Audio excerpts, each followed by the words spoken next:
Assalamualaikum warahmatullahi wabarakatuh. Selamat malam Ibu Hani. Perkenalkan, nama saya Wisnu Aldia Rahman dan saya berasal dari kelas 10-6.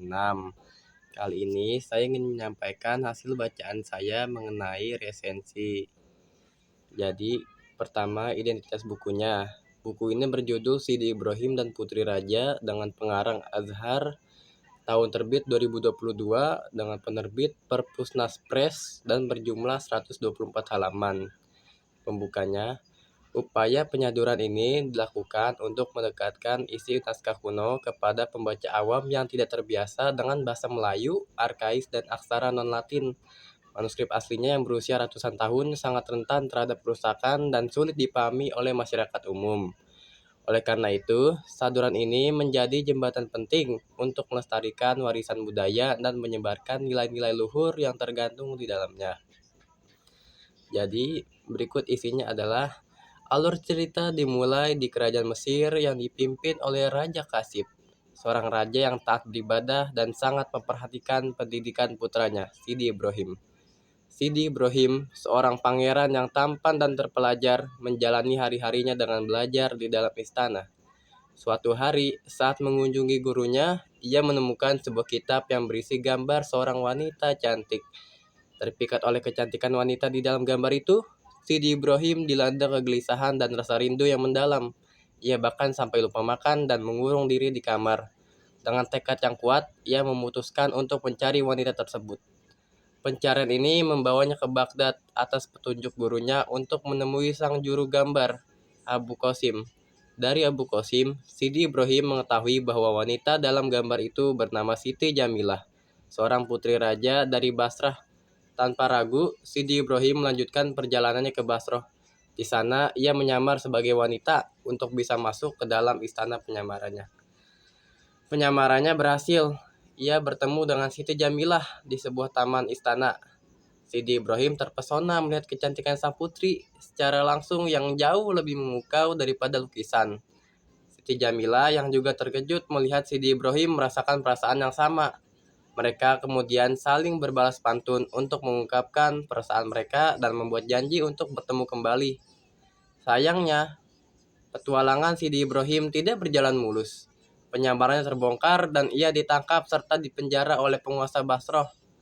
Vonis hukuman mati hampir dijatuhkan kepadanya. Namun, utusan dari Mesir datang dan mengungkapkan identitas Sidi Ibrahim sebagai seorang pangeran. Raja Basrah akhirnya membebaskannya dan bahkan menikahkannya dengan Siti Jamilah. Setelah menikah, Sidi Ibrahim dan istrinya kembali dan tinggal di Mesir. Karakterisasi dalam cerita ini cukup kuat. Sidi Ibrahim digambarkan sebagai sosok pangeran yang taat dan berilmu. Namun di sisi lain, ia juga impulsif dan rela menempuh risiko besar demi cintanya. Karakter Siti Jamilah muncul sebagai sosok yang cerdas dan berani. Terlihat dari cara ia berinteraksi dengan Sidi Ibrahim melalui pantun. Hubungan keduanya dibangun dengan romansa yang khas, cerita klasik, di mana cinta pada pandangan pertama memicu sebuah petualangan epik. Tema utama yang diangkat adalah cinta yang heroik, di mana sang pangeran berani meninggalkan zona nyamannya untuk mencari cinta sejatinya. Selain itu, tema pelestarian budaya juga sangat menonjol. Dengan menyadur naskah kuno menjadi buku yang lebih mudah dibaca, penulis dan penerbit berhasil menjaga keberlangsungan sebuah kisah klasik yang berharga.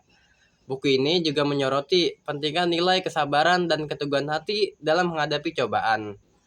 Gaya bahasa yang digunakan dalam saduran ini sudah disesuaikan agar mudah dicerna oleh pembaca modern. Meskipun demikian, unsur-unsur klasik seperti penggunaan pantun dalam dialog masih dipertahankan, memberikan sentuhan yang otentik pada cerita. Deskripsi latar tempat seperti suasana istana yang tenang dan asri juga digambarkan dengan detail, menciptakan imajinasi yang hidup bagi pembaca. Kategori bacaan saya ada naskah Nusantara. Naskah Nusantara merupakan teks kuno yang menjadi bagian dari warisan intelektual bangsa dalam dunia akademisi.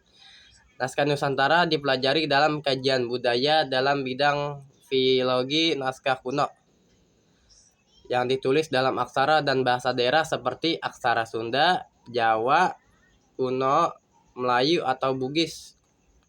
Selain berbentuk naskah kuno, naskah Nusantara banyak disadur ke dalam bentuk novel. Naskah Nusantara yang telah disadur menjadi karya fiksi menunjukkan upaya pelestarian budaya yang dikemas dalam bentuk yang lebih mudah diakses oleh masyarakat, terutama generasi muda. Dengan demikian, tidak ada lagi alasan generasi muda untuk abai terhadap historik dan budayanya. Naskah Nusantara memiliki peran yang sangat penting, yaitu sebagai dokumentasi sejarah, ekspresi budaya, dan manifestasi pemikiran serta kebiasaan masyarakat terdahulu. Dengan membaca naskah Nusantara, kita dapat mengetahui bagaimana kehidupan masyarakat Indonesia bahkan jauh sebelum Indonesia lahir. Membaca dan mempelajari naskah kuno dapat mengantarkan pembaca pada hakikat kehidupan berupa seni bertahan hidup dan relevansi kehidupan zaman dulu dengan kehidupan masa kini. Dan saya ingin akan menyampaikan penutupnya. Secara keseluruhan, Sidi Ibrahim dan Putri Raja adalah sebuah buku yang sukses dalam memperkenalkan kembali salah satu warisan sastra klasik Nusantara. Saduran ini tidak hanya menyajikan cerita petualangan yang romantis dan menarik, tetapi juga memberikan apresiasi terhadap kekayaan naskah kuno yang ada di Indonesia. Bagi pembaca yang tertarik dengan kisah-kisah kerajaan, petualangan, dan romansa klasik, buku ini sangat direkomendasikan. Saduran ini menjadi bukti bahwa cerita lama bisa relevan dan dinikmati oleh generasi baru, sekaligus menjadi pengingat akan pentingnya menjaga dan melestarikan budaya bangsa. Baik, sekian dari saya.